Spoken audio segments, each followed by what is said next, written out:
He was the man everyone envied, Adrian Cole, the billionaire whose name echoed across boardrooms and headlines, a man who could buy anything except peace.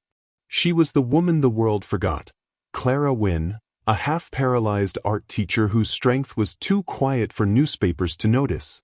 When a cruel twist of fate, a charity date arranged for his public image, forced their worlds to collide, neither expected what would follow. To him, she was supposed to be another good deed, another story to soften his reputation. To her, he was another stranger who would look at her the way everyone else did, with pity disguised as kindness. But the moment she looked him in the eye and said, "You don't have to stay if it's pity," something in him broke, and something far greater began to heal. That night didn't just change his image, it changed the man behind it. What began as a deception turned into a battle between pride and truth, between the walls we build and the people brave enough to see through them. Hey there, my amazing family, welcome back. Get comfortable, grab a drink, and settle in, because today's story is going to pull at your heart in all the right ways. If you're excited already, hit that subscribe button and tell me in the comments where you're watching from. Tomorrow, I've got another powerful story waiting for you, and trust me, you won't want to miss it. The city stretched beneath Adrian Cole's penthouse window like a network of cold veins, steel, glass, and light pulsing through the November haze. The skyline reflected on the floor-to-ceiling glass, a mirror of his empire, bright, untouchable, and empty. His phone buzzed for the 5th time that morning. His assistant's voice filtered through the intercom. "Adrian, the board's ready in 5. Also, there's a message from PR about that charity gala." He didn't answer right away. His reflection stared back at him, tailored suit, immaculate tie, but a gaze that no longer belonged to anyone curious about life. He'd built everything his father told him mattered: power, reputation, success, and yet, he couldn't recall the last time he'd felt alive. The elevator ride down was silent except for the soft hum of expensive machinery. His world was designed to keep out noise and people, especially people who wanted more than transactions. He still remembered the night years ago when his fiancée, Lila, confessed she'd been paid to love him, a PR stunt to soften his public image after a corporate scandal. The cameras had caught everything: her tears, his silence, the humiliation. Since then he'd made a rule: no feelings, no chances. But that morning, fate, or something cruelly like it, was about to test that rule. A few blocks away, in a modest community center that smelled faintly of paint and lavender cleaner, Clara Wynn adjusted the position of her wheelchair to face her class of children. Sunlight spilled across her sketch pad, illuminating a mess of colors, crayons, chalk, hope. "Remember," she said, smiling at the youngest boy struggling with a brush, "art isn't about making it perfect. It's about making it yours." Her left hand was steady, but her right barely responded, the tremor a reminder of the spinal injury she'd suffered at 10.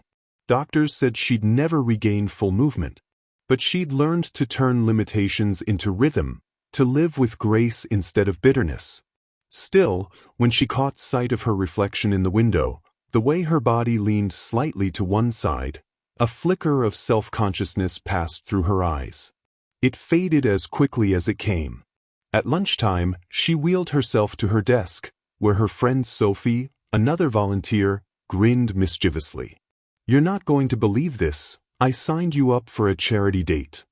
Clara froze, a piece of apple halfway to her mouth. "I what?" "It's for that city gala," Sophie said, waving her phone. "Some billionaire bachelor event for funding children's hospitals. I thought, why not you? You teach at one." "Sophie," Clara's voice was gentle but firm. "You didn't." "I did. It's harmless. They pair donors with local heroes. You'll have dinner, smile for a photo, get donations for your center. Easy." Clara sighed, trying not to let her nerves show. She hated being treated like an inspiration story. But Sophie's eyes gleamed with hope, and the art center desperately needed funds. So she smiled faintly and said, "Fine. But if he tries to buy pity points, I'm out before dessert. By evening, Adrian Cole's PR manager, Derek Lane, entered his office with the smug grin of a man about to manipulate headlines. Adrian, about that image problem, the board's restless. The press still calls you the Ice King. We need a heartwarming story. I've arranged something elegant, small scale. A charity dinner with one of the city's local community heroes. Adrian didn't even look up from his screen. I'm not interested in performing empathy, Derek. You don't have to. Just show up, smile. The woman runs an art therapy program for disabled kids. Tragic backstory, beautiful smile. The press will love it. Makes you look human again. Adrian's jaw tightened. A woman with a disability, and you think I should pretend to care for optics? Derek shrugged. Optics are everything. For a long moment, Adrian said nothing.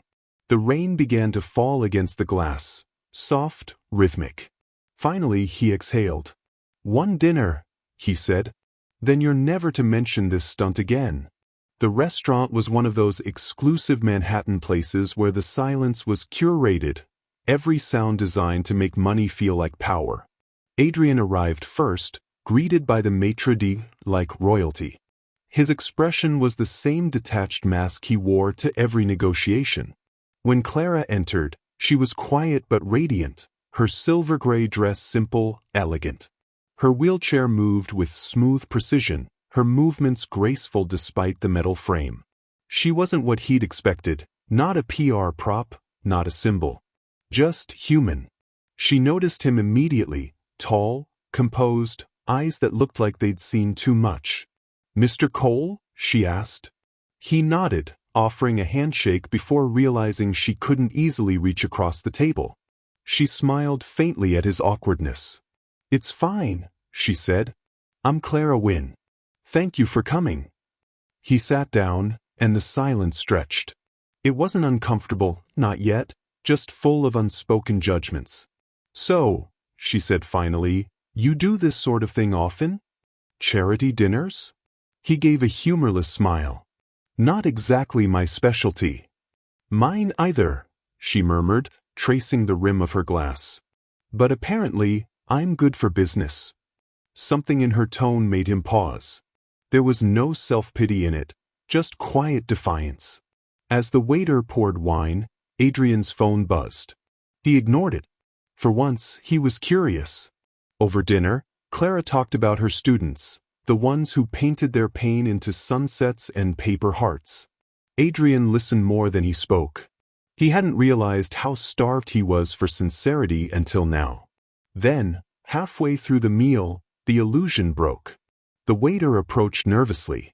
Mr. Cole, the press team outside wants to confirm they can take a few photos before you leave for the charity coverage.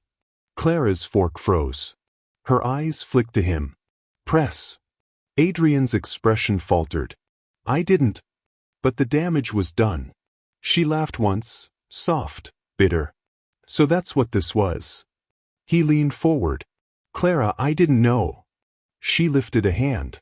You don't have to explain. I get it. Her voice trembled only slightly. You were tricked into this. You don't have to stay if it's pity. The air between them thickened. People at nearby tables turned subtly to watch. Adrian's throat tightened, 100 words dying before they reached his lips. Finally, he whispered, It isn't pity. But she looked away, and for the first time in years, Adrian Cole didn't know how to fix something. Outside, flashes from cameras cut through the rain. Clara left quietly, refusing assistance. Adrian stood frozen, anger simmering, not at her, but at Derek, at himself. He'd walked into this believing he was untouchable. Now he just felt ashamed. Inside the car, he replayed her words, You don't have to stay if it's pity. He couldn't shake them. Somewhere in the city, Clara sat by her window, watching the streetlights blur through rain. Her reflection looked tired. Yet under the ache, something strange lingered, a flicker of curiosity. Why did his eyes look so sad when he said it wasn't pity? Have you ever misjudged someone's intentions? only to realize later their heart was in the right place? What would you have done if you were Clara that night? Let me know in the comments. The rain hadn't stopped since the dinner, a soft, unending drizzle that blurred the edges of the city, as though New York itself was unsure where truth ended and illusion began. Inside his penthouse, Adrian Cole sat by the window again, the same view, the same skyline, but something in him had shifted. Her words kept circling his mind, a haunting refrain, "You don't have to stay if it's pity." He hadn't realized until that night how much those words could wound.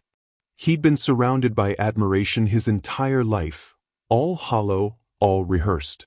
And yet, when someone looked him in the eye and refused to be impressed, refused to be grateful for his presence, he felt something stir in the hollow part of him he thought had long turned to stone.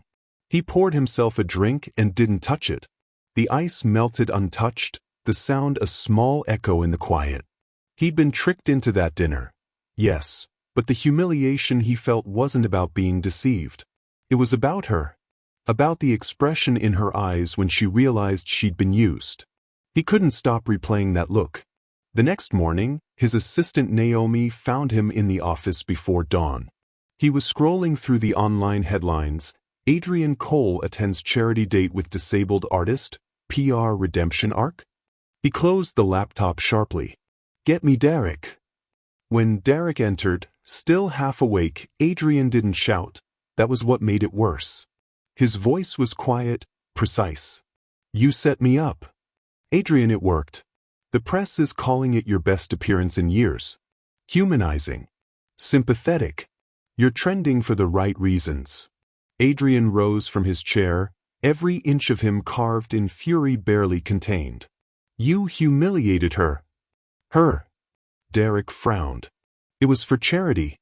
She got exposure, the foundation got donations. And you think that makes it acceptable?" Adrian's voice cracked, almost inaudibly. "She's not a headline, Derek. She's a person." For the first time in years, Derek had no response. Adrian grabbed his coat. "Cancel my meetings. I'm going to the community center."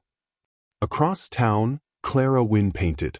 It wasn't the calm, meditative kind of painting she taught her students. It was sharp, chaotic, colors clashing, the brush trembling in her left hand. She hadn't told Sophie what happened. She didn't have the strength to relive it. But she felt it, the sting of being used, the familiar ache of pity disguised as kindness. She told herself she wouldn't cry. Not again. Then she heard a voice behind her. "Miss Wynn." She turned. Adrian stood in the doorway, rain still dripping from his coat. The sight of him here, in this place that smelled of paint, crayons, and children, was so absurd that for a moment she thought she was imagining him. "What are you doing here?" she asked softly. "I needed to apologize," he said simply. She turned her wheelchair slightly away from him, focusing on her canvas. "You already did, by leaving early." He took a step closer. "That wasn't what I wanted." Clara laughed under her breath, brittle and tired. "What did you want then, Mr. Cole? The photo? A redemption headline?" "No," he said, his voice low. "Just a chance to make things right." She looked up at him then, really looked. His face was unreadable, but his eyes carried exhaustion, not arrogance. The kind that comes from too many years of pretending not to feel anything. Still, she said nothing. He moved closer to the painting. It was messy, wild, streaks of red and gray. "It's angry," he murmured. "It's honest," she replied. He nodded once, quietly. "I'd like to help your program. The kids deserve better supplies, maybe?" "Stop." Her tone hardened. "Don't turn this into a transaction. I don't need your guilt money." His breath caught. For a long moment, neither spoke. The hum of rain against the roof filled the silence. Finally, he said, "Then let me volunteer." Her brows furrowed. "Volunteer? I can fix things. Build shelves, carry supplies, whatever you need." She studied him, a billionaire in a $1,000 coat, offering to carry paint cans. It should have been ridiculous. Yet something in his tone, The quiet sincerity, the absence of condescension, made her hesitate. "You'd really do that?" He nodded. "I would. If you'll let me." That evening, Clara sat by the piano in the corner of her small apartment. Her right hand could no longer move fluidly, but she still played scales with her left, the notes uneven but soft. Sophie called, breathless. "You'll never believe this. Adrian Cole's PR team just made a massive donation to the Children's Hospital. And apparently he's volunteering at our center now." Clara stared at the keys. "Yeah," she said quietly. "Apparently." She didn't know what to feel. Gratitude felt too dangerous, and forgiveness too soon. But somewhere beneath the uncertainty was something harder to name, curiosity, maybe, or the fragile echo of hope. The next day, Adrian showed up at the community center, without cameras, without fanfare. He carried boxes of new art supplies, sleeves rolled up, no entourage in sight. Clara was leading a class of 6-year-olds, their laughter echoing through the hall. She didn't greet him right away, just observed from a distance. He didn't act like a man used to being watched. He quietly helped a child whose paint jar had spilled, knelt to wipe the mess, smiled, and for a second, the mask of control slipped. After class, she approached him. "You really meant it, didn't you?" He looked up, surprised. "Mean what?" "Helping. Showing up." He shrugged slightly. "It seemed like the least I could do after what happened." Clara tilted her head. "You could have just sent a check." "I thought about it," he admitted. "But I realized something. Money doesn't change what people think of me. Or what I think of myself." The honesty in his voice disarmed her. She gestured toward the window, where rain had finally stopped. "You know, most people don't come back after being told off." "I'm not most people," he said, but there was no arrogance in it, only truth. As the afternoon faded, the center emptied, leaving the faint scent of acrylic and paper behind. Clara was organizing brushes when Adrian lingered by the door. "Why art?" he asked. She looked up, a faint smile touching her lips. "Because it doesn't ask you to be perfect. You just show up and try." He thought about that for a moment. Then, quietly, "That's what I'm trying to do now." She didn't respond, not with words, anyway. She simply nodded once, her eyes softening. For the first time since the night of that disastrous dinner, she didn't feel like she needed to defend herself. And for the first time in years, he didn't feel the need to prove himself. The silence between them changed, no longer filled with judgment, but something warmer, unspoken. Outside, the city lights flickered on, scattering gold across the wet pavement. Two souls, one who couldn't walk freely, another who couldn't feel freely, had begun to take their first, uneven steps toward something neither had expected. Do you believe someone who hurt you, even unintentionally, deserves a second chance if they truly try to make it right? What would forgiveness mean for you in Clara's place? Share your thoughts below. The following week unfolded like a test neither of them had studied for. Adrian showed up at the community art center 3 times, once to fix a broken window latch, once to drop off supplies, and once just to check in. Each time, Clara told herself she didn't notice. But she did. She noticed how he never looked at her with pity, how he waited quietly for her to speak first, how his hands, used to signing contracts worth millions, didn't hesitate to carry boxes of paint-stained canvases. And yet, each night, when she wheeled herself into her apartment, she reminded herself of everything that could go wrong. He was a billionaire, a man with a life made of glass towers and headlines. She was a woman who could barely climb her own front steps without help. The distance between them was not just physical, it was a whole world apart. So, when Sophie teased her, "You sure you're not catching feelings for your volunteer billionaire?" Clara only smiled thinly and said, "Don't be ridiculous." But when she lay awake later that night, her heart betrayed her. Adrian's world, meanwhile, had never felt quieter. He had resumed meetings, board calls, endless dinners, but something about them felt hollow now. He'd always prided himself on being in control, on mastering detachment. But lately, every sterile conference room reminded him of the community center's warm chaos. Of laughter, paint, and Clara's dry humor. Derek noticed the change.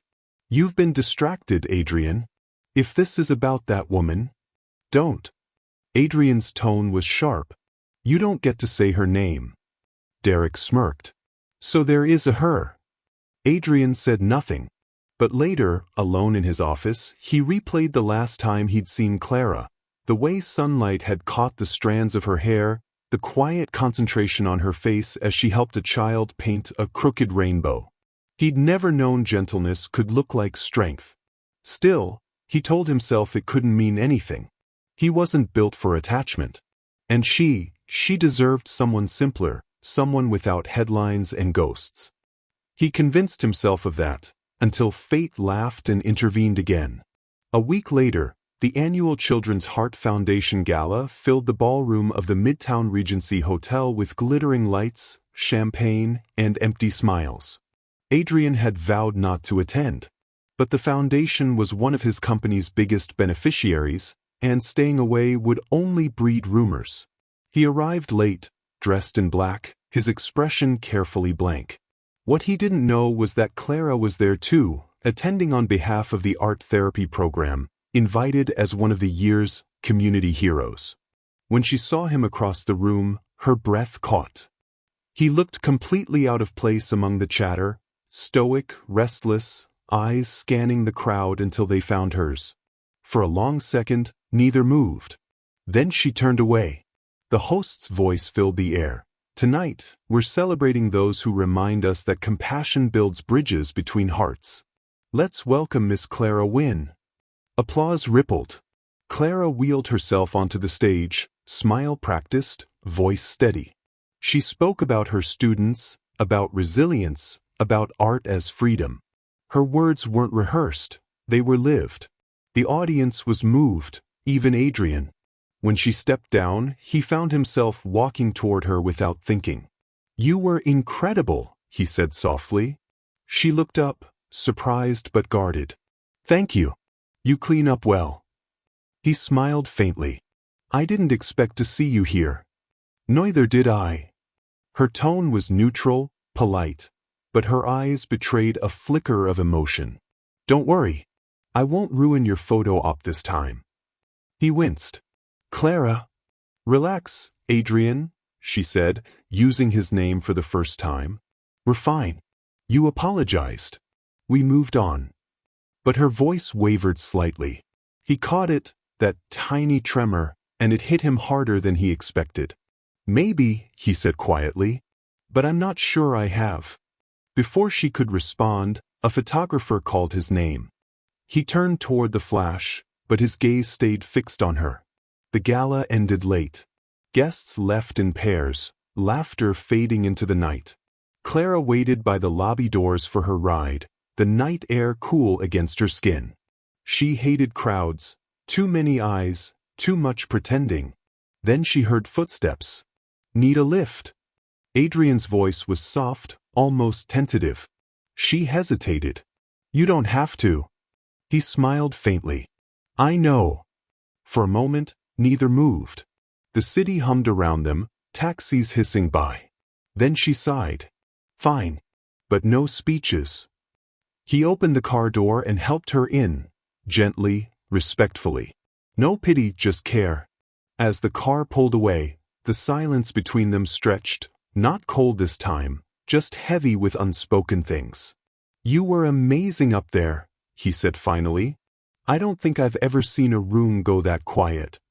"I talk about kids painting with joy," she said dryly. "You negotiate million-dollar deals. We live in different worlds." "Maybe." He glanced at her. "But sometimes, I wonder if that's an excuse more than a truth." She turned toward the window. "You shouldn't wonder, Adrian. It makes things complicated." He smiled faintly. "I think things are already complicated." Her breath caught. She didn't look at him, couldn't. The weight of what he wasn't saying pressed between them. When the car stopped outside her apartment, he stepped out first, offered his hand to help her down. She hesitated, then took it. His hand was warm, steady, grounding. "Thank you," she said quietly. He nodded. "Anytime." And for a moment she almost believed it. That night, Clara sat awake long after midnight. She'd felt his sincerity, but sincerity wasn't enough to rewrite history. People like him didn't stay. She'd learned that the hard way. The fiancé who'd left after her accident, the friends who faded out when her strength became inconvenient. She couldn't let herself fall for kindness again. So the next morning, when Adrian arrived at the center with coffee and that tentative smile, she met him with distance. "You don't have to keep coming," she said. He blinked. "I thought we—" "It's fine," she interrupted. "The kids love you, but you've done enough. You don't owe me anything." He frowned. "Clara, that's not—" "It's pity, Adrian," she said quietly. "You might not think so, but it is." He took a step back, his expression hardening for the first time in weeks. "You really believe that?" She forced herself to hold his gaze. "I have to." He nodded slowly, pain flickering behind his calm exterior. "Then I won't argue." He turned and left, and the sound of the door closing felt like a goodbye she hadn't meant to give. Days passed. The arts center felt quieter without him, not emptier, exactly, but different. The children asked about Mr. Adrian, and Clara smiled, saying he was busy. But at night, when the lights dimmed and the city hummed outside, she missed his presence, the quiet strength he carried, the way his silence had made her feel seen, not small. And somewhere across the city, Adrian sat alone in his penthouse again, staring at a sketch one of the children had given him. It was a messy crayon drawing of him and Clara, side by side, under a painted rainbow. He traced the outlines with his finger, his throat tightening. He'd spent years mastering the art of not needing anyone. But Clara Wynn had dismantled that in weeks, with nothing but honesty. Now, without her, the silence didn't feel peaceful. It felt unbearable. When fear makes you push away someone who cares, is it protection or self-sabotage? Do you think Clara was right to distance herself, or did she just make a mistake she'll regret? Share your take below. The first snow of December came early that year. The city glittered under pale clouds, and the sound of distant carolers drifted between high-rises. But inside the community center, the heating system had given up. Children huddled in coats, their breath visible in the cold air. Clara rubbed her hands together, trying to keep them warm enough to guide a paintbrush. The director had called the maintenance company twice that morning. No one was coming until Monday. She sighed. "Okay, little artists, quick break. Hot chocolates on me." She turned her chair toward the hallway and stopped. Standing by the entrance, sleeves rolled up, toolbox in hand, was Adrian Cole. "Who called you?" she asked, half exasperated, half shocked. "Naomi," he said, setting the box down. She saw the maintenance ticket on the donor report. "Figured I could help." "We don't need." He looked up, smiling faintly. "A billionaire with a wrench? You're probably right. But I thought I'd try." She wanted to tell him to leave. She really did. But the children were watching, and the truth was, they were freezing. She gestured toward the old furnace room. "Fine. But don't electrocute yourself. Paperwork would be a nightmare." He laughed quietly. "Noted." For the next hour, the rhythmic clank of tools echoed through the hall. Adrian moved methodically, surprisingly capable. Clara pretended to focus on her students, but her eyes kept drifting toward the doorway. There was something disarming about him kneeling by the heater, hands blackened with dust, completely out of place yet utterly present. When warm air finally hummed through the vents, the children cheered. Adrian looked up, a rare, unguarded grin lighting his face. And in that instant, Clara forgot to be cautious. By the time classes ended, snow had turned to a blizzard. Buses were delayed, taxis scarce. Adrian glanced outside. "Roads are closing soon. You'll never get home in that chair alone." She bristled. "I've managed before." "I know you have," he said gently. But tonight let me drive you. She hesitated. Pride battled reason. Reason finally won. Fine. But no small talk. They left together, snow swirling around them like feathers. The drive was slow, visibility almost gone. Halfway across the bridge, traffic stopped completely. An accident ahead, the radio said. Looks like we're stuck, Adrian murmured. Clara sighed. Perfect. The heater hummed softly. Outside, the city disappeared behind a veil of white. For a long while, neither spoke. Then she said, "You could have sent anyone from your company." "I wanted to come," he replied. "Why?" He stared through the windshield. "Because every time I walk away, I regret it." Her pulse stumbled. "That's not fair." "I'm not trying to be fair." His voice was quiet but firm. "I'm just tired of pretending I don't care." Silence filled the car. Wind howled against the glass. Clara turned toward him slowly. "Care about what?" He met her eyes. "About you." The words hung between them, fragile as frost. She looked away first. "Don't say things you'll regret later." "I won't," he said simply. 2 hours later, the police diverted traffic to a nearby community shelter, a converted church where stranded drivers could wait out the night. Inside, candles flickered, and volunteers handed out blankets. Adrian guided Clara through the crowd to a quiet corner near the stained glass windows. She sat there, watching snow accumulate on the sill. "This is surreal." He smiled faintly. "Most board meetings aren't held in churches." She chuckled despite herself. "You joke now, but I'm freezing." Without hesitation, he draped his coat over her lap. It was absurdly large, smelled faintly of cedar and rain. She tried to protest, but he only said, "Don't argue." For the first time, she didn't. A group of children nearby began humming carols. One little girl approached Clara, shyly offering her a paper star she'd made from a donation flyer. "For you, miss." Clara smiled, accepting it. "Thank you, sweetheart." Adrian watched the exchange quietly. There was something luminous about the way she glowed around children. Gentle authority mixed with genuine joy. When the child left, he said softly, "You change people just by being near them." Clara blinked. "That's poetic for a man who signs mergers." He smiled. "Maybe you're rubbing off on me." Her cheeks warmed, and not from the blanket. Hours passed. The storm outside softened to a whisper. Candlelight painted their faces gold. Adrian leaned back against the wall.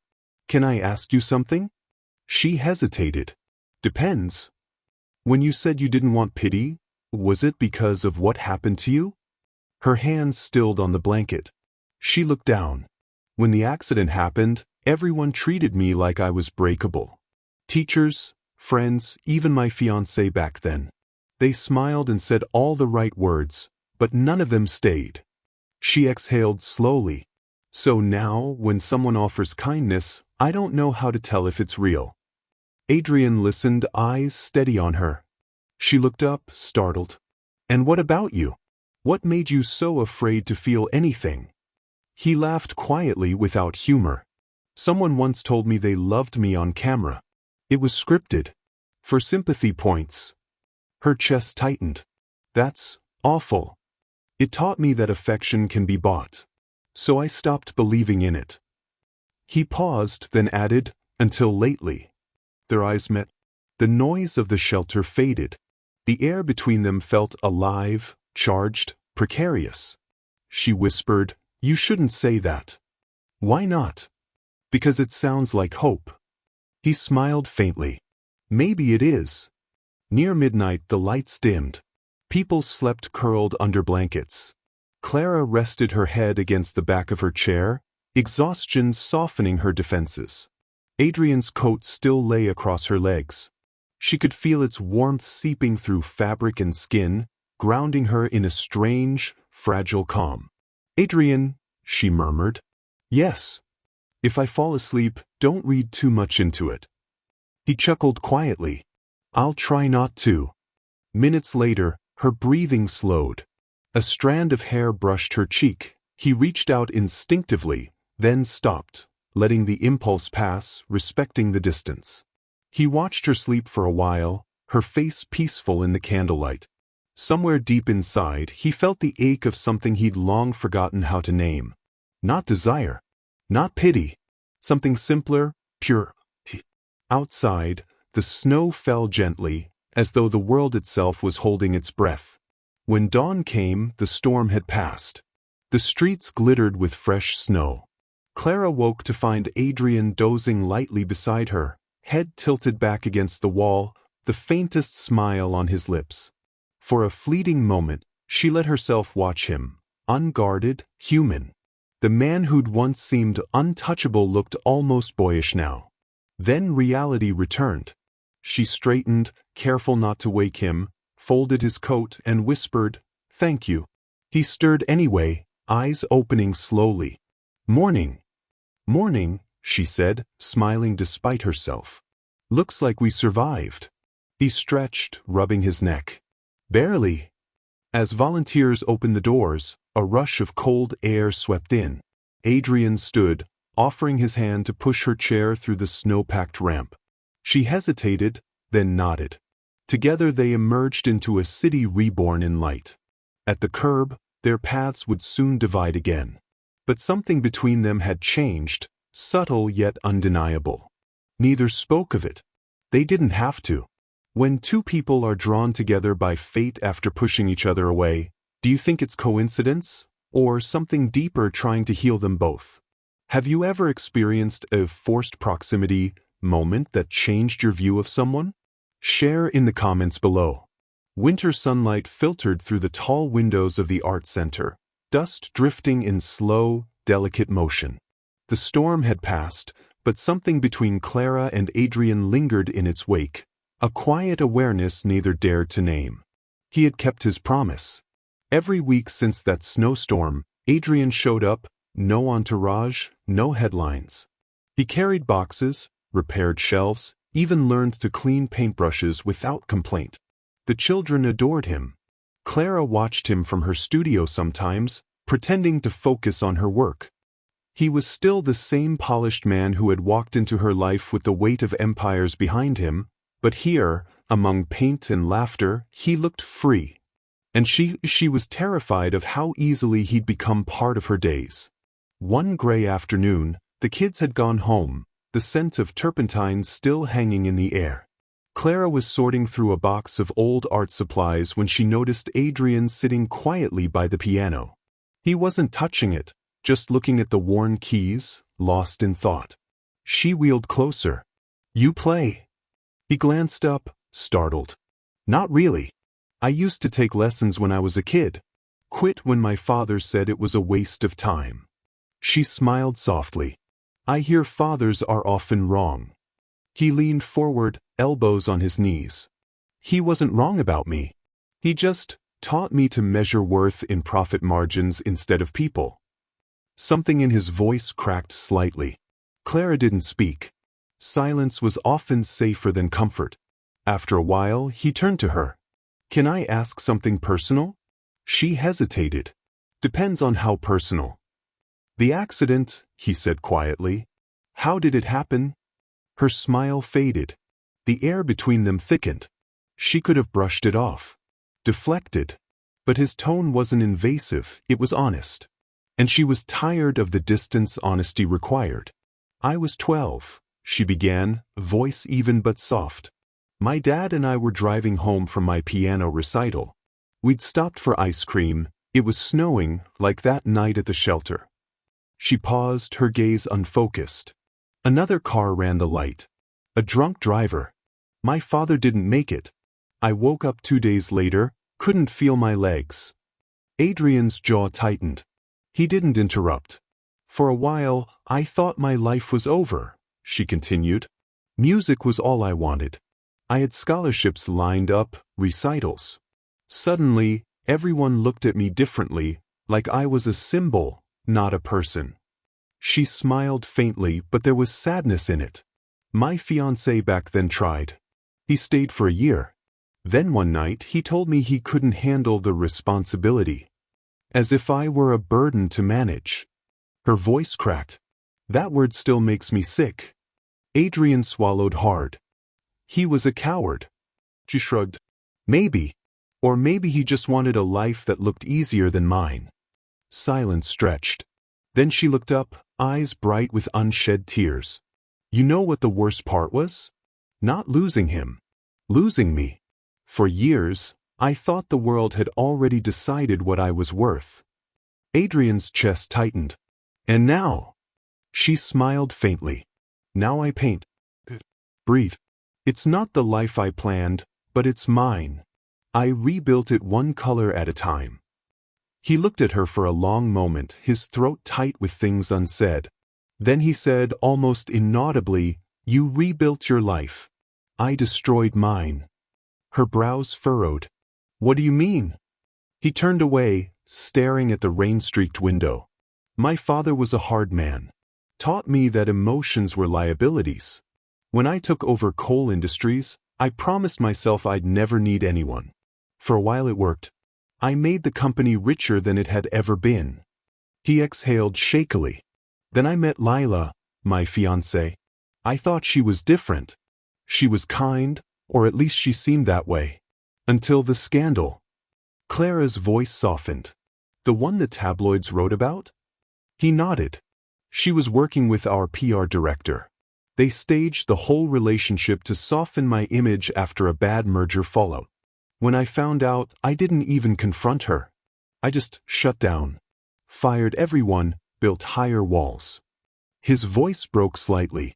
That night I learned what it feels like to be pitted. And I promised I'd never be on the receiving end again. Clara listened quietly, her heart twisting at the echo of her own story in his. So you built a fortress, she said. It's real when it doesn't expect gratitude. She looked up, startled. And what about you? What made you so afraid to feel anything? He laughed quietly without humor. Someone once told me they loved me on camera. It was scripted. For sympathy points. Her chest tightened. That's awful. It taught me that affection can be bought. So I stopped believing in it. He paused, then added, until lately. Their eyes met. The noise of the shelter faded. The air between them felt alive, charged, precarious. She whispered, You shouldn't say that. Why not? Because it sounds like hope. He smiled faintly. Maybe it is. Near midnight the lights dimmed. People slept curled under blankets. Clara rested her head against the back of her chair, exhaustion softening her defenses. Adrian's coat still lay across her legs. She could feel its warmth seeping through fabric and skin, grounding her in a strange, fragile calm. Adrian, she murmured. Yes. If I fall asleep, don't read too much into it. He chuckled quietly. I'll try not to. Minutes later, her breathing slowed. A strand of hair brushed her cheek. He reached out instinctively, then stopped, letting the impulse pass, respecting the distance. He watched her sleep for a while, her face peaceful in the candlelight. Somewhere deep inside, he felt the ache of something he'd long forgotten how to name. Not desire. Not pity. Something simpler, pure. Outside, the snow fell gently, as though the world itself was holding its breath. When dawn came, the storm had passed. The streets glittered with fresh snow. Clara woke to find Adrian dozing lightly beside her, head tilted back against the wall, the faintest smile on his lips. For a fleeting moment, she let herself watch him, unguarded, human. The man who'd once seemed untouchable looked almost boyish now. Then reality returned. She straightened, careful not to wake him, folded his coat and whispered, Thank you. He stirred anyway, eyes opening slowly. Morning. Morning, she said, smiling despite herself. Looks like we survived. He stretched, rubbing his neck. Barely. As volunteers opened the doors, a rush of cold air swept in. Adrian stood, offering his hand to push her chair through the snow-packed ramp. She hesitated, then nodded. Together they emerged into a city reborn in light. At the curb, their paths would soon divide again. But something between them had changed, subtle yet undeniable. Neither spoke of it. They didn't have to. When two people are drawn together by fate after pushing each other away, do you think it's coincidence, or something deeper trying to heal them both? Have you ever experienced a forced proximity moment that changed your view of someone? Share in the comments below.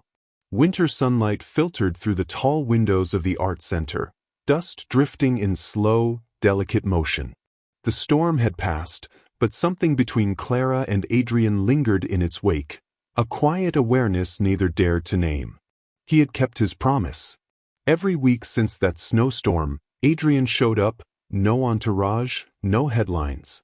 He carried boxes, repaired shelves, even learned to clean paintbrushes without complaint. The children adored him.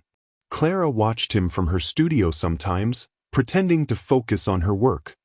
He was still the same polished man who had walked into her life with the weight of empires behind him, but here, among paint and laughter, he looked free.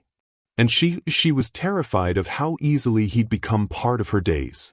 One gray afternoon, the kids had gone home, the scent of turpentine still hanging in the air. Clara was sorting through a box of old art supplies when she noticed Adrian sitting quietly by the piano. He wasn't touching it, just looking at the worn keys, lost in thought. She wheeled closer. "You play?" He glanced up, startled. "Not really. I used to take lessons when I was a kid. Quit when my father said it was a waste of time." She smiled softly. "I hear fathers are often wrong." He leaned forward, elbows on his knees. "He wasn't wrong about me. He just taught me to measure worth in profit margins instead of people." Something in his voice cracked slightly. Clara didn't speak. Silence was often safer than comfort. After a while, he turned to her. "Can I ask something personal?" She hesitated. "Depends on how personal." "The accident," he said quietly. "How did it happen?" Her smile faded. The air between them thickened. She could have brushed it off, deflected. But his tone wasn't invasive, it was honest. And she was tired of the distance honesty required. "I was 12, she began, voice even but soft. "My dad and I were driving home from my piano recital. We'd stopped for ice cream. It was snowing, like that night at the shelter." She paused, her gaze unfocused. Another car ran the light. A drunk driver. "My father didn't make it. I woke up 2 days later, couldn't feel my legs." Adrian's jaw tightened. He didn't interrupt. "For a while, I thought my life was over," she continued. "Music was all I wanted. I had scholarships lined up, recitals. Suddenly, everyone looked at me differently, like I was a symbol, not a person." She smiled faintly, but there was sadness in it. "My fiancé back then tried. He stayed for a year. Then one night he told me he couldn't handle the responsibility. As if I were a burden to manage." Her voice cracked. "That word still makes me sick." Adrian swallowed hard. "He was a coward." She shrugged. "Maybe. Or maybe he just wanted a life that looked easier than mine." Silence stretched. Then she looked up, eyes bright with unshed tears. "You know what the worst part was? Not losing him. Losing me. For years, I thought the world had already decided what I was worth." Adrian's chest tightened. "And now?" She smiled faintly. "Now I paint. Breathe. It's not the life I planned, but it's mine. I rebuilt it one color at a time." He looked at her for a long moment, his throat tight with things unsaid. Then he said, almost inaudibly, "You rebuilt your life. I destroyed mine." Her brows furrowed. "What do you mean?" He turned away, staring at the rain-streaked window. "My father was a hard man. Taught me that emotions were liabilities. When I took over Cole Industries, I promised myself I'd never need anyone. For a while it worked. I made the company richer than it had ever been." He exhaled shakily. "Then I met Lila, my fiancée. I thought she was different. She was kind, Or at least she seemed that way. Until the scandal. Clara's voice softened. The one the tabloids wrote about? He nodded. She was working with our PR director. They staged the whole relationship to soften my image after a bad merger fallout. When I found out, I didn't even confront her.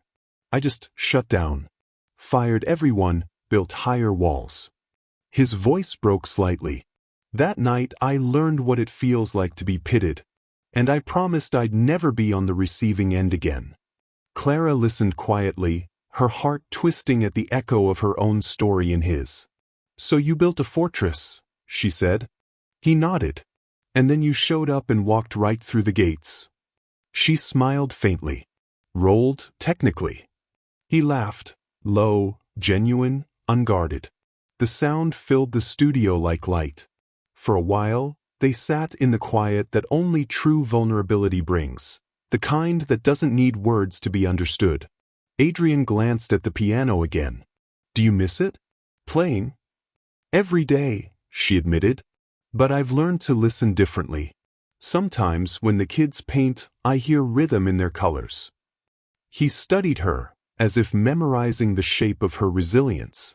You make pain look like art.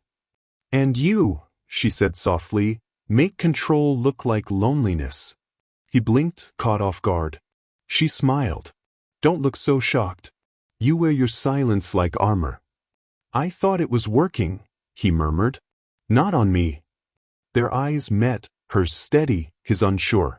And for the first time, he didn't look away. Later that evening, she was tidying the studio when he appeared at the door again. I was thinking, he said, about something you said earlier, that people treated you like a symbol. Yes. He stepped closer, his voice low. You're not a symbol, Clara. You're the bravest person I've ever met. Her heart thudded once, hard. Don't say that. Why not?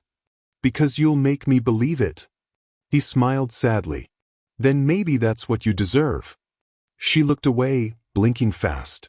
Her throat ached with words she couldn't say, that she was scared, that she didn't want to hope, that she already was. But before she could respond, one of the children's paintings fluttered to the floor, a messy watercolor of a girl with wings, sitting in a chair that somehow didn't touch the ground. She stared at it, then at him. Funny, she whispered, how they always paint what they believe before we do. He nodded slowly. Maybe they see clearer than we do. And as the last of the daylight spilled across the room, neither noticed how close they had moved, how the air between them had shifted from comfort to something trembling and alive. Do you think opening up about your past can heal, or does it only make old wounds bleed again? Would you have shared your story if you were Clara, or kept your pain hidden like Adrian? Let me know in the comments below. Spring arrived subtly that year. The last of the snow melted into gutters, leaving the streets wet and glistening. Trees along the Hudson began to bloom again, their pale pink petals trembling in the breeze. At the community center, sunlight streamed through the tall windows, filling the once cold halls with warmth. The world was changing, and so were they. Adrian had become a fixture there, no longer the billionaire savior, but simply Adrian. He carried paint cans, told the kids terrible jokes, and stayed long after the classes ended, helping Clara lock up. And Clara, for the first time in years, stopped counting what she couldn't do and began to notice all the things she could. It was Clara's idea. The children had asked if they could paint outside one afternoon, but there was no yard, just the flat rooftop above the center. Give me a week, Adrian had said. She hadn't believed him. But 7 days later, when he wheeled her to the roof, her breath caught. The old, cracked space had been transformed. Planters overflowing with wildflowers, a small fountain bubbling softly, benches surrounded by bright murals. He'd even built an accessible ramp with his own hands. Clara stared, speechless. You did this? He shrugged. With a lot of YouTube tutorials. She laughed, not the guarded, polite kind, but one that came from somewhere real. Adrian, this is beautiful. He looked at her then, something unspoken passing between them. I just wanted you to have a view that wasn't limited by walls. Her throat tightened. You don't have to keep doing things for me. I know, he said softly. But I want to. The words lingered, gentle and dangerous all at once. That afternoon, they stayed on the roof long after the children left.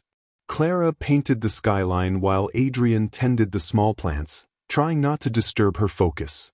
At one point, he glanced over her shoulder and murmured, "You paint the city like it's alive." "It is," she said. "You just stopped seeing it." He smiled faintly. "Then maybe you're teaching me to look again." She set her brush down. "Maybe you're learning to feel again." Their eyes met. The world around them faded into the soft hum of wind and sunlight. In that silence, something shifted, an invisible thread pulling them closer, fragile but sure. He reached out, brushing a smear of blue paint from her wrist. His fingers lingered, then withdrew. Neither spoke, but both felt it, that delicate, terrifying warmth that was too real to deny. A few evenings later, Adrian drove her home after another long day at the center.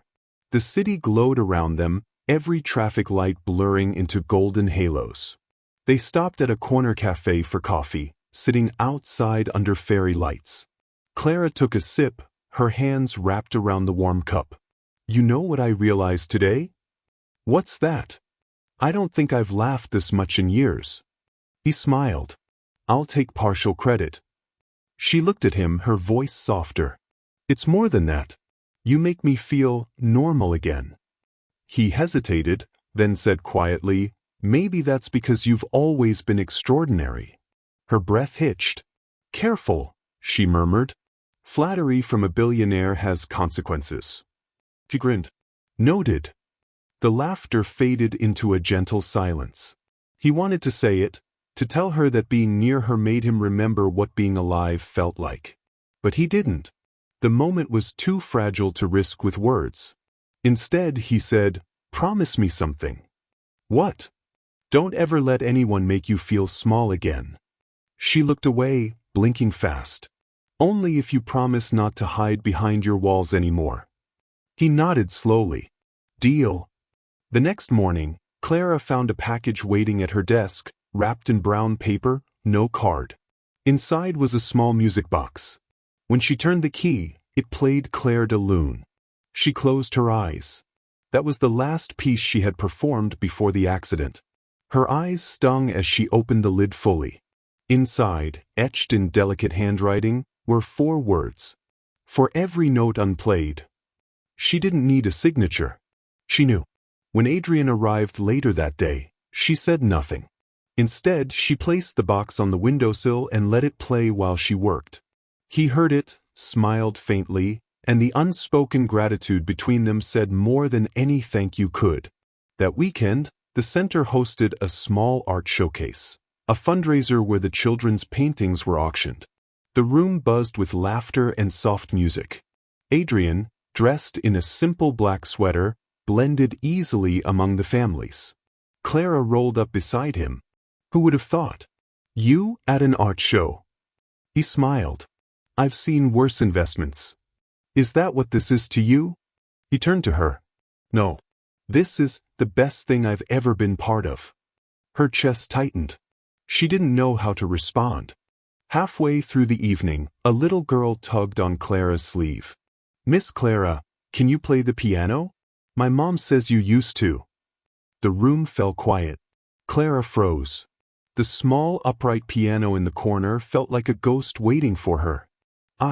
She began, but her voice faltered. Then she heard Adrian's voice behind her, gentle but steady. "You don't have to if it hurts." She looked up at him, and something in his eyes gave her courage. "No," she said quietly. "Maybe I should." She wheeled to the piano, placed her left hand on the keys, and began to play. Slow, halting notes filled the room, broken, imperfect, but full of heart. The children swayed, parents smiled, and Adrian stood there, watching as tears shimmered on her lashes.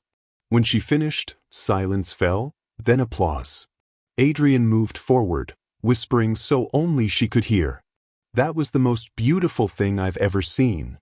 Clara smiled through her tears. "It wasn't perfect." He shook his head. It was real. Later, after the crowd left, Clara found him still tidying the tables. "You stayed," she said softly. "I told you," he replied, eyes warm. "I always will." She looked at him for a long moment. "Why me, Adrian?" He took a breath. "Because when I look at you, I remember who I wanted to be before the world told me who I had to become." Her voice trembled. "That's dangerous, you know." He smiled faintly. "So is feeling alive." She laughed quietly, and for the first time, she didn't hide it behind restraint. In that moment, under soft lights and lingering echoes of music, it didn't matter that one of them carried scars inside and the other outside. What mattered was that, somehow, their wounds fit together, not perfectly, but truthfully. When two broken people start to heal each other, is it love, or just shared pain finding a voice? Have you ever felt peace in someone's presence even before realizing it was love? Share your thoughts below.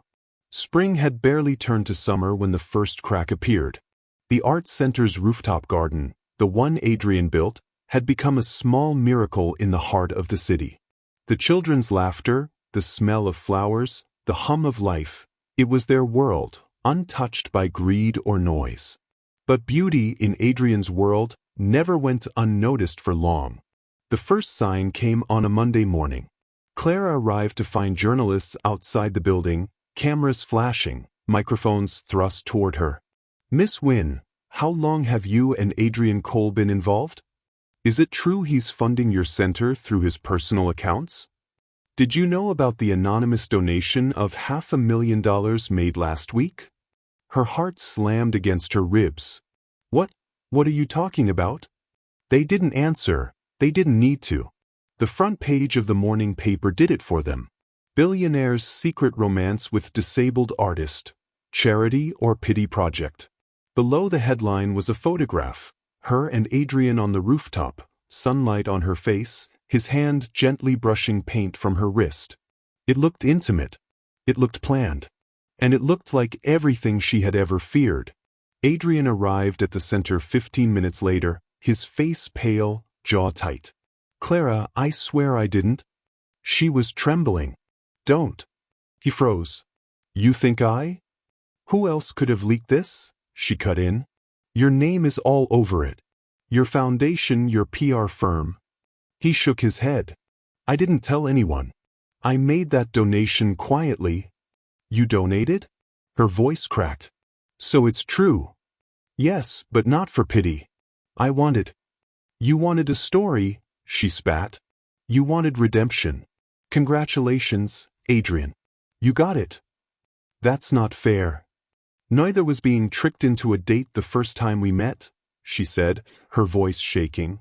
"I should have learned then." The children were arriving, parents watching. She lowered her voice. "You should go."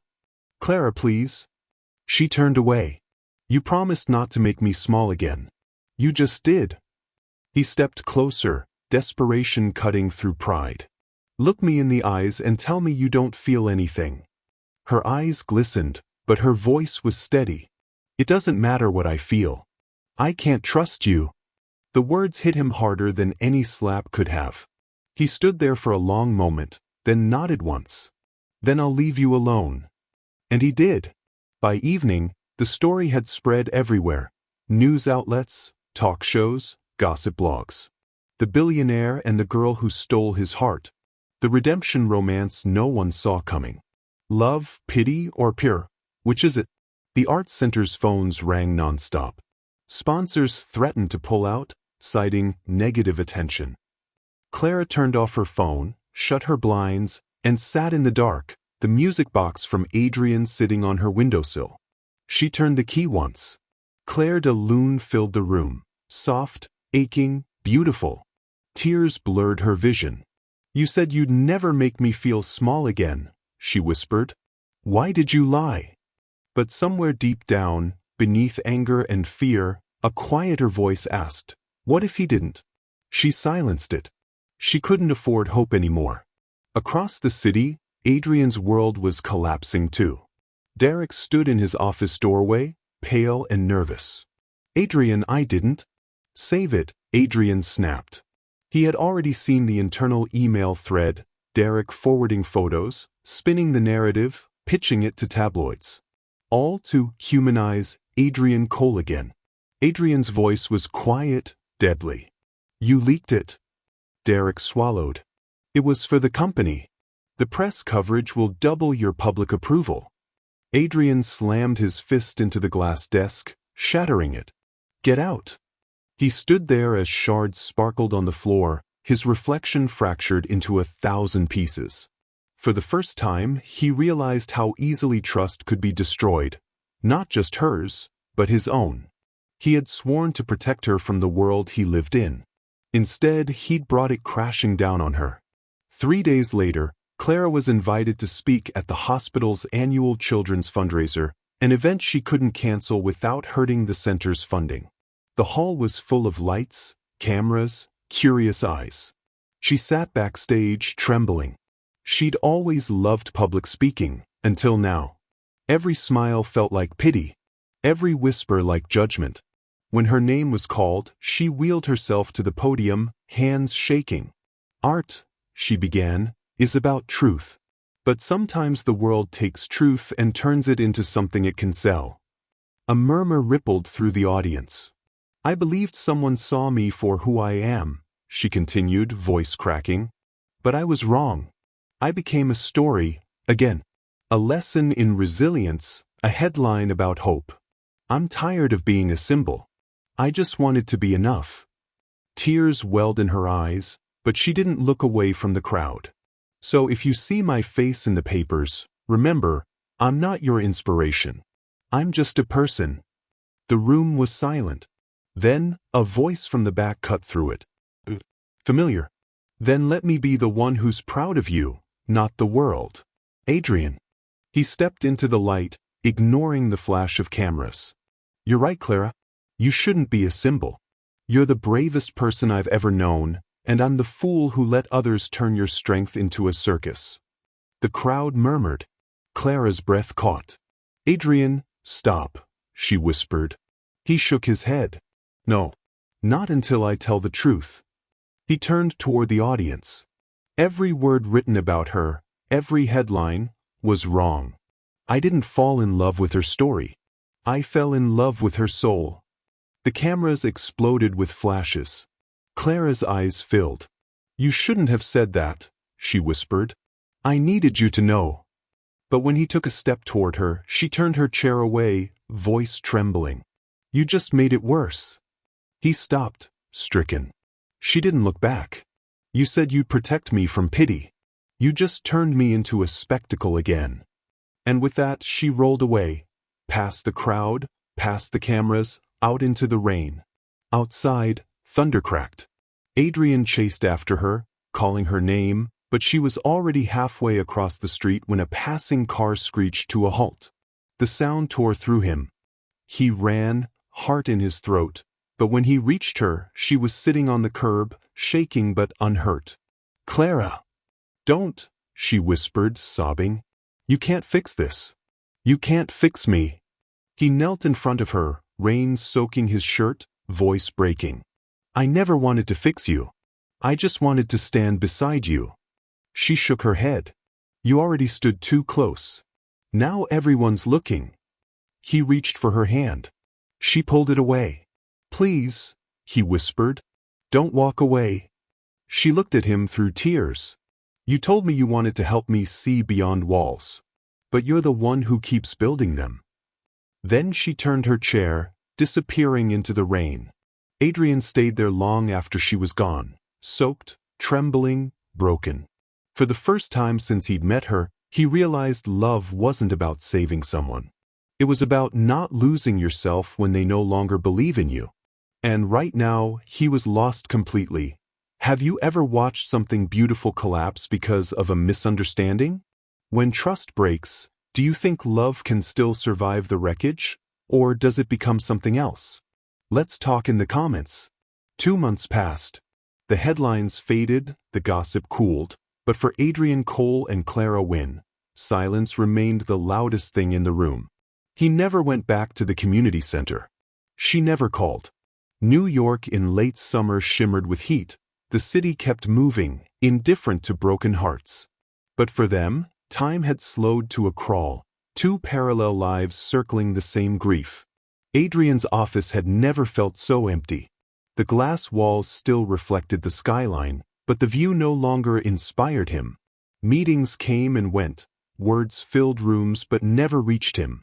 Naomi brought him reports, investors called, journalists requested interviews. He nodded, signed, approved, but inside, everything was still. At night, he stopped at the rooftop garden he'd built for her. The plants had withered in his absence, petals scattered across the tiles like quiet ghosts. He knelt, brushing away dead leaves with a tenderness that surprised him. He'd built this space for light, and now it had become a shrine to what he'd lost. He replayed the last moment over and over, her voice, shaking with hurt, saying, "You can't fix this." And maybe she was right. For years he had defined love as control. Fixing, rescuing, repairing. Now he saw the arrogance in it, the fear disguised as care. He whispered into the quiet, "I didn't want to fix you, Clara. I just didn't know how to love someone I couldn't save." The wind moved through the dying plants as if answering him. Clara had withdrawn almost completely. The community center survived on routine. She taught her classes, smiled for the children, kept her voice gentle. But when the doors closed each evening, the mask slipped. The music box sat on her windowsill, gathering dust. She hadn't wound it in weeks. Sometimes she dreamed of him, of the rooftop, of sunlight in his hair, of laughter that felt like healing. Then she'd wake with the ache of knowing those memories belonged to a life that had collapsed in public view. She told herself she hated him, but what she hated more was the way her heart still softened whenever someone mentioned his name. Late one evening, she returned to the piano. Her right hand still trembled, but she pressed one key, just one. The sound rang out, fragile and clear. In that note, she heard both loss and longing. She realized she wasn't angry anymore, just afraid. Afraid that forgiving him meant forgiving herself for believing in something again. Days blurred into each other. Adrian stopped attending social functions entirely. Instead, he began visiting hospitals quietly, anonymously, donating to accessibility programs, sitting with children who reminded him of Clara's students. He didn't do it for headlines this time. He did it because the silence demanded purpose. He met a boy who had lost the use of his legs in an accident. The child asked, "Does it hurt to lose what you love?" Adrian smiled sadly. "Yes, but sometimes it teaches you how to love better next time." The boy nodded as if he understood. That night, Adrian returned home and wrote a letter. It began simply, "Claire, I was wrong. I thought love meant proving something. You taught me it's about being still enough to listen. You don't have to answer. I just needed you to know I finally heard you." He folded it but didn't send it. Across the city, Clara found herself sketching again, absent-minded lines that became a man's silhouette standing beneath falling rain. When she looked at it, her breath caught. She realized the drawing wasn't about him leaving. It was about him staying, in memory, in the lessons he'd left behind. She whispered to the paper, "Maybe you did change, Adrian. Maybe I just didn't wait long enough to see it." September 1st, the anniversary of her father's accident. She always spent that day alone, visiting the small memorial bench by the river. This year, she brought the music box with her. She wound it, listening as Claire de Lune drifted into the crisp air. Her father had once told her, "Real courage isn't moving on. It's opening your heart again after it's been broken." She closed her eyes. The wind carried the faint scent of rain, the kind that came before storms. And in that wind, she imagined his voice, steady and low, "Don't let fear decide for you." Her hands trembled. She opened her phone, scrolling to his name. Her thumb hovered over call. Then she hesitated, tears slipping free. "If I call," she whispered, "it has to be because I want to, not because I miss what we were." The song ended. The world went still. She pressed the button. Adrian was at the rooftop garden again, repairing one of the planters. His phone buzzed. When he saw her name, he froze. For a heartbeat, he didn't dare breathe. Then he answered. Clara? Her voice came softly through static. You still keep your phone on silent? He laughed quietly, disbelieving. Old habits. Silence. Then she said, I didn't call to reopen wounds. I know. I just needed you to know that I heard you too. He closed his eyes. The city hummed far below. Does that mean? It means, she interrupted gently, I don't hate you. And maybe that's a start. He exhaled, a sound halfway between relief and grief. I'll take that. Another pause. Then she said, I'm reopening the rooftop garden next week. The kids miss their flowers. I'll bring new soil. You don't have to. I know, he said softly. But I want to. The silence that followed wasn't heavy anymore. It was full of something waiting, uncertain, but alive. That night, Adrian returned to his apartment and looked out at the city lights. For the first time in months, they didn't look cold. He turned off his phone, not to hide but to rest. Across the city, Clara placed the music box back on her windowsill and wound it once more. The melody filled her small apartment like forgiveness given shape. Neither knew what would happen next. But both had made their choice. He had chosen vulnerability over pride. She had chosen courage over fear. And somewhere between their two silences, the distance began to close. When trust has been broken, what does forgiveness look like to you? An apology? Or a decision to open your heart again? Have you ever chosen vulnerability when pride felt safer? Share your story below. The first week of October arrived with clear skies and a faint chill that carried the scent of change. At the community center, sunlight spilled across the newly cleaned windows. The rooftop garden, once wilted, now bloomed again. New flowers, fresh soil, bright paint on the railings. Children's laughter echoed upward, carried by the wind. And Adrian Cole, sleeves rolled up, knelt beside a planter, hands deep in the earth. He wasn't there as a benefactor. Not even as a volunteer. He was simply home. Clara arrived late that morning. Her heart raced as she wheeled through the familiar hallways, hearing music and chatter drift from above. She hadn't seen him since that call, hadn't known what to expect, or how she would feel. When she reached the rooftop, she froze. He was there, smiling faintly, dirt on his shirt, sunlight on his face. Hey, he said softly. Her voice barely found its way out. Hey. He rose, brushing off his hands. You made it. She looked around, the garden alive again, the children painting. You've been busy. He shrugged. I had to earn my keep somehow. The laughter that escaped her surprised them both. For a moment, everything between them felt fragile, balanced on a breath. Then she said quietly, It's beautiful. He nodded. You were right. The city needed more color. So did we, she murmured. He caught the meaning, smiled faintly. Yeah, we did. When the children went downstairs for lunch, the rooftop fell silent except for the soft hum of wind. Adrian turned to her, his voice steady but low. Clara, before anything else, I'm sorry. Not the kind of sorry that asks for forgiveness, but the kind that admits what I broke. She looked down at her hands, fingers laced in her lap. He went on, his tone raw. I wanted to protect you. But protection without trust is just control. And I had to lose you to understand that. Her eyes filled slowly, but she didn't speak. I can't erase what the world saw, he said. But I can promise you this. From now on, the only story I tell will be ours, and it won't belong to anyone but us.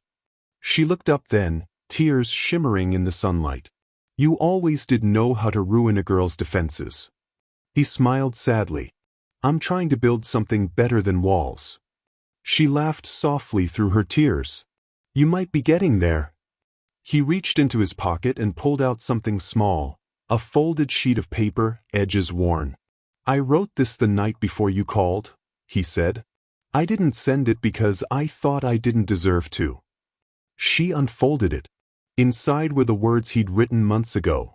I thought love was something to prove. You taught me it's something to keep alive. Her throat tightened. You meant this. Every word. She folded it carefully, eyes glistening. Then maybe I should tell you something too. He waited. She took a breath. That night you said you didn't want to fix me. I didn't believe you. I do now.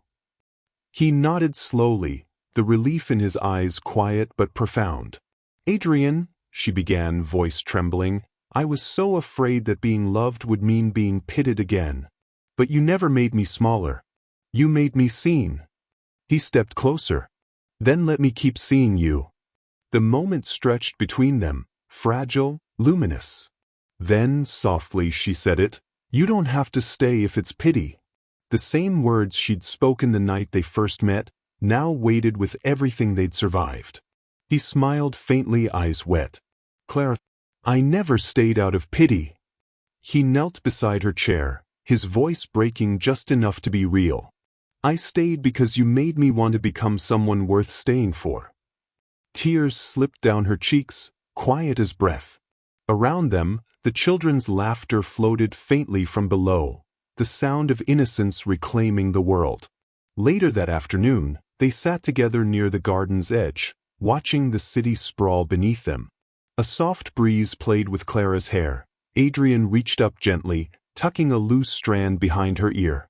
You know, she said, I still have your music box. He smiled. Does it still work? Every note. He exhaled slowly, content. Then maybe it did what it was meant to. She tilted her head. What was that? To remind you that broken music is still music. She looked at him then, really looked. You've changed. So have you. He chuckled softly. We should thank whoever tricked us into that first date. She smiled. Maybe someday. Not today. Fair. They both laughed, the sound easy, natural, healed. The story could have ended there, but life rarely stops where it's most poetic. A year later, the rooftop garden had expanded, new murals, more flowers, a small open-air piano donated by a local artist. The community center had become a refuge not just for children, but for anyone who needed a place to remember beauty existed. On a bright Saturday morning, Clara sat by that piano, sunlight on her shoulders, her right hand still trembling but stronger now. She pressed the first key, then another, and soon Clair de Lune filled the air. Adrian stood behind her, hands in his pockets, watching quietly. When she finished, she turned, smiling. Still not perfect. He knelt beside her, eyes soft. Neither am I. But together we're closer. She laughed quietly. That's dangerously romantic. I'm a quick study. She reached out, taking his hand. You know, I think my father would have liked you. He smiled. Then I'd like to think he sent me. She squeezed his hand, eyes glistening. Maybe he did. They sat there in the sunlight, the city humming below, music and laughter drifting around them. The world, for once, didn't need fixing. It simply needed to be felt. As the afternoon faded, the last of the children left. Adrian and Clara remained, the rooftop bathed in gold. She looked at the skyline, the same one he'd once stared at alone in his penthouse. Do you ever miss that world? He shook his head. No. This is the only world that ever made sense. She smiled. Then promise me one thing. Anything. Never stop choosing the things that make you human. He leaned closer, pressing a kiss to her forehead. Starting with you. The city lights flickered on below, one by one, like stars choosing to stay. And for the first time, both of them believed in forever, not the fairy tale kind, but the quiet, lived kind, the kind made of patience, forgiveness, and love that doesn't need an audience. If you were Clara or Adrian, would you have forgiven as easily? What does staying mean to you, obligation, or love freely chosen? Tell me what part of their story touched you most in the comments. The year turned softly, like a page that didn't want to wake anyone. Summer had faded into the memory of long light, and autumn arrived with its quiet warmth and fragile gold. The city was gentler now, slower, breathing again after months of storms. At the top of the community center, the rooftop garden bloomed for the second time. Flowers leaned into the wind, paintbrushes dried in small glass jars, and laughter floated upward from the classrooms below. It was the same place where everything had once fallen apart, yet somehow it had learned to grow again. Adrian Cole stood among the planters, sleeves rolled, hands streaked with soil. The man who had once lived in boardrooms and penthouses now spent his mornings among flowers that didn't care who he was. He didn't come here to prove anything anymore. He came because this was the one place that still felt like her. He looked at the horizon, the skyline he'd once thought he owned, and realized how small it really was. When he heard the elevator door open behind him, he didn't turn immediately. The sound of wheels against the floor, soft and steady, told him everything before he looked. Clara Wynn was there, sunlight catching in her hair, the same quiet grace that had both undone and rebuilt him. Their eyes met across the distance. Neither smiled at first. It was enough just to see that the other still existed, still breathed, still belonged somewhere in the same world. "Hey," she said finally, her voice steady but softer than he remembered. He nodded once. "Hey." There was no grand gesture, no music swelling between them, just the wind, the smell of wet earth, the quiet hum of life continuing around them. "You kept the garden alive," she said. "I tried," he answered. "Didn't want it to end the way we did." Her gaze dropped to the flowers, then rose again. It didn't. Things just needed time to grow differently. For the first time in months, he smiled, small, genuine, almost shy. "You always did know how to say more with fewer words. And you," she said, "always needed to fill the silence." He laughed, and the sound felt unfamiliar in his own throat. "I guess I'm learning." They talked quietly for a while, not about the past, not about pain, just about the little things. The children's new art projects. The way the ivy had crept up the wall faster than expected. How the air smelled cleaner after rain. For people who had once broken each other's hearts, they seemed remarkably gentle now. After a long pause, Clara's voice softened. "Adrian, before anything else, thank you." "For what?" "For coming back. For still being here when you didn't have to be."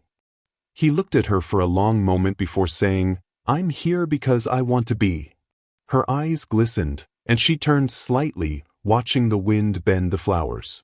He moved closer, stopping when he was beside her chair. "You once told me not to stay if it was pity," he said quietly. She met his gaze. "I remember." He took a breath. "It never was. It was love. Clumsy, late and flawed, but real." Her throat tightened. "Adrian." He shook his head gently. "You don't have to say anything. I just needed you to know that I finally understand what love is. It isn't saving someone or fixing their pain.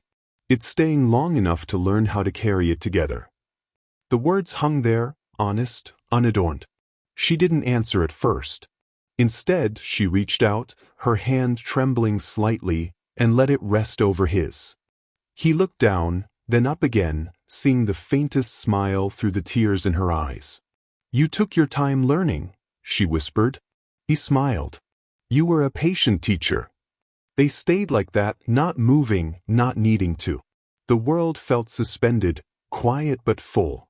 After a moment, she said, "You know, the kids asked me yesterday if love stories always end with someone walking away." He tilted his head. "What did you tell them?"